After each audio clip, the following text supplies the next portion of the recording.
이번 시간에는 선거 전략과 관련된 얘기를 한번 해볼까 합니다. 출마를 결심해서부터 당선될 때까지 오랜 시간 동안 선거를 해야 되는데 그 과정에서 후보자가 득표를 하기 위해서 해야 되는 많은 일들이 있습니다. 그런 전체적인 밑그림을 그리는 작업을 선거 전략이라고 할 수 있을 것 같고요. 선거 전략과 관련해서 이걸 실제로 실행하는 그런 단계들도 필요한 건데 이거는 이제 선거 전술이라고 보면 될 것 같습니다. 교육감 선거를 예로 들어서 설명을 한다면 그 교육감 선거에 영향을 미치는 어떤 유권자 그룹을 공략해야 된다.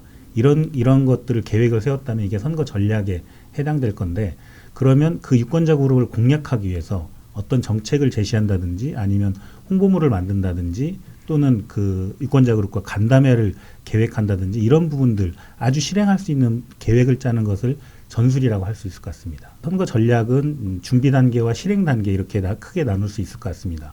준비 단계는 저희가 그 공부했던 그 선거 목표를 설정하는 것과 그 다음에 리서치 그리고 메시지를 구성하는 것 이런 것들은 저희가 지난 시간까지 공부했던 내용들이잖아요. 거기에 그 후보자 갖고 있는 선거 자원 이런 것들이 어떻게 돼 있는지 그리고 지지 세력을 어떻게 확보할 건지 그리고 선거 조직은 어떻게 구성할 건지 이런 것들을 계획하는 것이 선거 전략의 준비 단계일 것 같고요.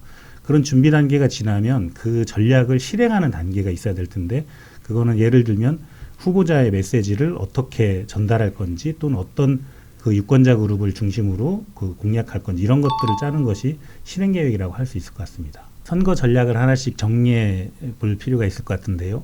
예를 들면 그 선거 목표를 결정해야 되겠잖아요. 어떤 후보는 또 이번에 존재감을 알리기 위해서 나온 후보도 있을 것이고 이거 목표를 세우신 거 맞죠? 소장님. 그럼요. 네, 저도 일단 선거에 출마한 이상 최소 5명 이상의 다수가 출마했을 경우 저는 최소 30% 이상은 확보해야 한다. 네. 그렇게야만 당연히 가능하지 않느냐 이렇게 생각으로 그 목표에 달성하기 위해서 리서치를 해야 될 겁니다. 아마 후보자들의 강점, 약점, 득표율, 상대 후보에 대한 분석 뭐 이런 것들을 해야 될 텐데 이런 걸 기반으로 해서 메시지를 구성하고 그리고 그 메시지를 유권자들에게 잘 전달하는 과정들 이런 것들을 잘 계획을 세우는 것이 중요할 것 같습니다. 처음 세 단계는 선거 전략의 방향을 설정하는 단계라고 들리는데요.